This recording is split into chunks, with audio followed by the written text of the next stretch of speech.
Hello everyone, this is Jyoti and welcome back to my channel. और आज से हम नया सेक्शन स्टार्ट करने वाले हैं। फाइनली मैंने कहा था कि सीडीपी का कुछ सेक्शन कंप्लीट करने के बाद हम लोग इंग्लिश पेडागोजी पे आएंगे। और थंबनेल देख के आप समझ गए होंगे कि हाँ, आज से कौन सा सेक्शन स्टार्ट होगा। आज से हम लोग इंग्लिश पेडागोजी को स्टार्ट करेंगे।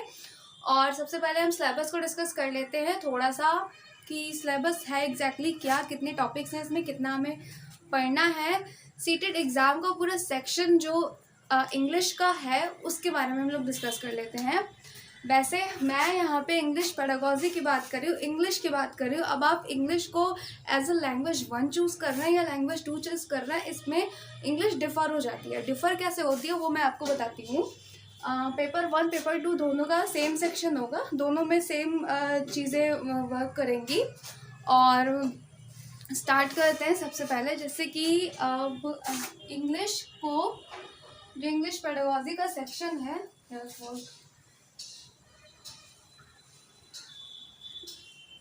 इंग्लिश का जो सेक्शन है वो फर्दर डिवाइडेड है 2 पार्ट्स में। फर्स्ट जो 15 मार्क्स हैं, एक मिनट, हाँ, फर्दर डिवाइडेड है 2 पार्ट्स में। फर्स्ट के जो 15 मार्क्स हैं उसमें इफ़ आप इंग्लिश को एज अ लैंग्वेज 1 चूज़ कर, जैसे हम इसको ऐसे लिखते हैं, part A and part B. Part A and part B 15 marks के ईच पार्ट होंगे, यानी कि टोटल 30 मार्क्स का इंग्लिश आपका आएगा। और अब अगर आप इंग्लिश को एज अ लैंग्वेज 1 चूज कर रहे हैं, इंग्लिश लैंग्वेज 1 पे अगर आप इंग्लिश को ले रहे हैं तो यहाँ पे आपको एक आरसी सॉल्व करना होगा, यानी कि रीडिंग कॉम्प्रिहेंशन। आपको पता है रीडिंग कॉम्प्रिहेंशन क्या होता है। एंड एक पोएट्री सॉल्व करनी होगी। ये दोनों ही 15 मार्क्स में।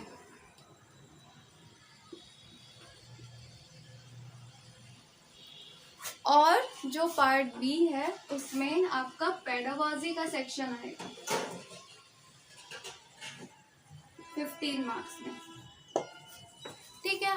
अब अगर आप इंग्लिश को एज अ लैंग्वेज 2 चूज कर रहे हैं, अगर आप इंग्लिश लैंग्वेज 1 पे इंग्लिश ले रहे हैं तो आपको एक आरसी और एक पोएट्री सॉल्व करना होगा। अगर आप इंग्लिश को, अगर आप लैंग्वेज 2 पर इंग्लिश ले रहे हैं तो आपको 2 आरसी सॉल्व करने हैं, ठीक है। पोएट्री लैंग्वेज 2 में पोएट्री नहीं आएगी, इंग्लिश के 2 पैराग्राफ आएंगे जिसको आपको सॉल्व करना होगा। और यहाँ पे सेम रिपीट होगा। 15 मार्क्स की पेडागोजी तो आपको करनी ही है, आप चाहे लैंग्वेज 1 पे लें इंग्लिश को या लैंग्वेज 2 पे लें इंग्लिश को। ये एक सिंपल सी बात हुई। ये आपको इसका जो कंटेंट है ये समझ में होगा कि इसका पैटर्न कैसा है इंग्लिश का। लैंग्वेज 1 पे अगर आप ले रहे हैं इंग्लिश तो आपको एक आरसी और एक पोएट्री सॉल्व करना होगा। और अगर आप लैंग्वेज 2 पे इंग्लिश ले रहे हैं तो आपको 2 आरसी सॉल्व करना होगा। रीडिंग कॉम्प्रिहेंशन इंग्लिश के 2 पैराग्राफ आपको सॉल्व करने होंगे। और पार्ट बी में 15 मार्क्स की पेडागोजी तो आनी ही आनी है, ठीक है। अब हम जो 15 मार्क्स का हमारा सिलेबस है उसको डिस्कस कर लेते हैं, क्योंकि जो आरसी आएगा और जो पोएट्री आएगी उस पे तो हम गेस नहीं कर सकते कि किस टॉपिक से आ जाएगा। वो डिपेंड करता है कि हमारी प्रैक्टिस कितनी है। तो जितना हो पाए 10, 15, 20 पैराग्राफ आप प्रैक्टिस करिए। इंग्लिश की आरसी प्रैक्टिस करिए, इंग्लिश की पोएट्री प्रैक्टिस करिए। जितना आप अच्छा प्रैक्टिस करेंगे उतना ही अच्छा आप इस सेक्शन में 15 मार्क्स का जो फर्स्ट सेक्शन है पार्ट ए, उसमें उतना अच्छा स्कोर कर पाएंगे। और जो फर्दर 15 मार्क्स हैं उसके लिए हमें पेडागोजी को पढ़ना है। अब जो पेडागोजी में क्या क्या टॉपिक्स हैं वो हम देख लेते हैं।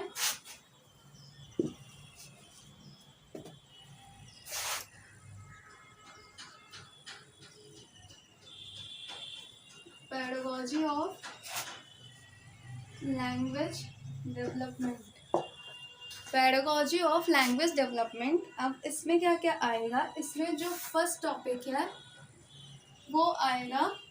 और सबसे पहली चीज़, अगर आप कोई बुक लेना चाहते हैं इंग्लिश के लिए, जैसे कि जो मैंने अपने प्रिपरेशन के टाइम पे जिस बुक का यूज़ किया था, या जिस बुक की हेल्प से मैंने जो बुक यूज़ की थी, अभी भी मैं उसी बुक पे हूँ, वही बुक मैं पढ़ती हूँ। ये बुक मैं पहले बता चुकी हूँ, ये बुक बहुत अच्छी है। ये मैग्रॉ हिल की बुक है, मैग्रॉ हिल की बुक है इंग्लिश लैंग्वेज के लिए।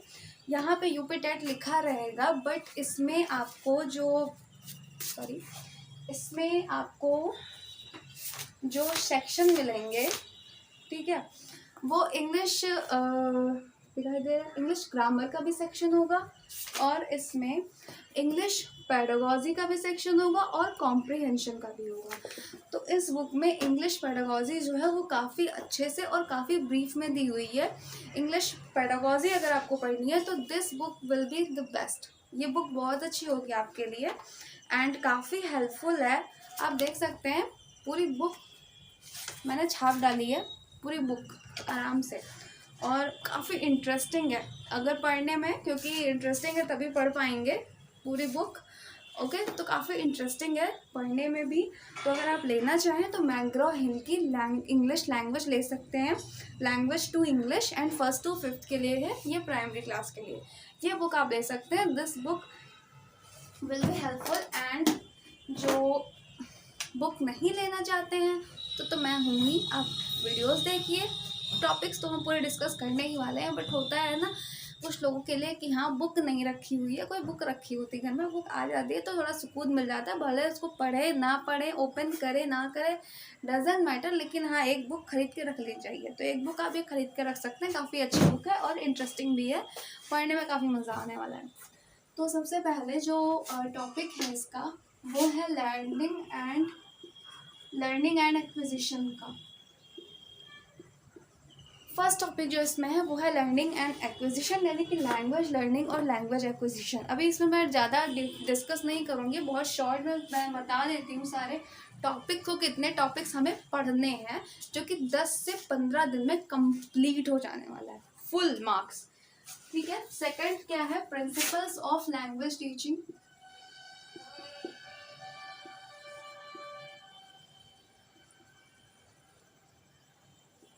Principles of language teaching. Third है टीचिंग लर्निंग मटेरियल्स, यानी कि TLM। टीचिंग लर्निंग मटेरियल्स में क्या आते हैं, बुक्स आती हैं, जो रिसोर्सेज टीचर यूज़ करता है वो सारी चीज़ें, मल्टीलिंगुअल रिसोर्सेज, बुक्स, ये सारी चीज़ें TLM। इसको हम आगे फर्दर एक एक टॉपिक को हम बहुत अच्छे से डिस्कस करने वाले हैं। उसके बाद फोर्थ टॉपिक है लैंग्वेज स्किल का, जिसमें लैंग्वेज स्किल्स, 4 तरह की लैंग्वेज स्किल होती है, जिसको शॉर्ट में हम LSRW में बोलती हूँ। Listening, speaking, reading and writing, 4 तरह की लैंग्वेज स्किल्स होती हैं। इनका डेवलपमेंट कैसे होता है इसको हम पढ़ने वाले हैं। उसके बाद 5th टॉपिक जो है वो है इससे पहले लैंग्वेज स्किल हो गया, TLM हो गया, प्रिंसिपल्स ऑफ लैंग्वेज टीचिंग हो गया। उसके बाद मैगजीन्स ऑफ टीचिंग। ये जो टॉपिक्स हैं, यानी कि शिक्षण के सूत्र, आप लोग ने पढ़े होंगे, नहीं पढ़े होंगे तो आप पढ़ेंगे, मैं पढ़ाऊंगी, मैगजीन्स ऑफ टीचिंग। उसके बाद होमोफोन्स, होमोग्राफ,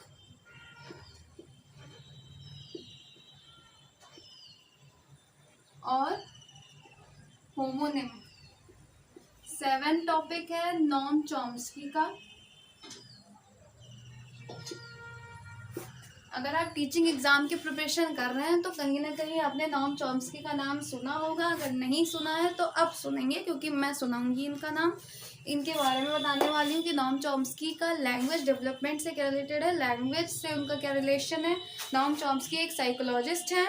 और इसके बाद जो 8th जो टॉपिक होगा हमारा, लैंग्वेज स्किल्स हो गया, प्रिंसिपल्स ऑफ लैंग्वेज टीचिंग हो गया, लेक्सिकल वर्ड, साइट वर्ड्स जो होते हैं उनमें डिफरेंस क्या होता है,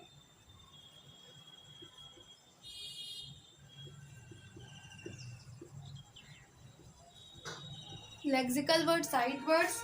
और 9 टॉपिक हमारा जो लास्ट है वो है रेमेडियल टीचिंग का। रेमेडियल टीचिंग का है तो मैंने सारे टॉपिक्स लिख दिए हैं। Learning and acquisition, principle of language teaching, TLM language skill, Maxim's of teaching. उसके बाद homophones, homograph, homonym, norm Chomsky, lexical word, side word and remedial teaching. अब इनमें से अगर कोई टॉपिक बचा रह गया होगा तो उसको हम आगे डिस्कस कर लेंगे। आप देख रहे हैं 9 से 10 कुछ टॉपिक्स होते हैं जिनकी जो क्लासेस होंगी वो 10 से 12 क्लासेस होंगी, यानी कि जो 10 to 12 क्लास में आपका ये पूरा जो इंग्लिश पेडागॉजी है फुल कंप्लीट हो जाएगा। 10 to 12 क्लास में फुल कंप्लीट कर देंगे हम। तो आगे जो फर्दर क्लासेस होने वाली हैं वो आपकी लैंग्वेज की होने वाली है, इंग्लिश पेडागॉजी की होने वाली हैं। और इन टॉपिक्स को एक एक करके हम डिस्कस करने वाले हैं। 10 से 12 क्लास में पूरा टॉपिक कंप्लीट हो जाने वाला है और मुश्किल से 10 से 12 दिन भी लगने वाले हैं। मैक्स टू मैक्स 15 डेज़ में आपका पूरा इंग्लिश पेडागॉजी कंप्लीट हो जाएगा और फिर हम हिंदी पेडागॉजी को पढ़ेंगे। हिंदी पेडागॉजी में भी यही सेम टॉपिक्स होते हैं बट वो हिंदी में होते हैं और इसमें इंग्लिश में सेम रूल अप्लाई होता है। ठीक है, तो थोड़ा हमें हेल्पफुल भी हो जाता है हिंदी पेडागॉजी और इंग्लिश पेडागॉजी को पढ़ने में। तो ये सारे जो टॉपिक्स हैं काफ़ी इंटरेस्टिंग है। मैक्सिम्स ऑफ टीचिंग हो गया, प्रिंसिपल्स ऑफ लैंग्वेज टीचिंग हो गया, पढ़ने में बहुत मज़ा आने वाला है। तो फिर इस वीडियो को लाइक करिए, शेयर करिए, सब्सक्राइब करिए, इतना ज़्यादा शेयर कर दीजिए, सब तक पहुँचनी चाहिए वीडियो, क्योंकि आगे के जो डिस्कशन है वो काफ़ी अच्छे होने वाले हैं। और थैंक यू सो मच। आज भी इस वीडियो में हम सिर्फ सिलेबस को डिस्कस कर रहे हैं, क्योंकि अगर मैं इसी में टॉपिक्स अभी स्टार्ट करने दे जा रही हूँ तो काफ़ी जब लंबी हो जाएगी वीडियो। तो नॉर्मल हम सिलेबस डिस्कशन कर रहे हैं। नेक्स्ट टॉपिक हमारा लर्निंग एंड एक्विजिशन का होगा। तो thank you so much, bye bye.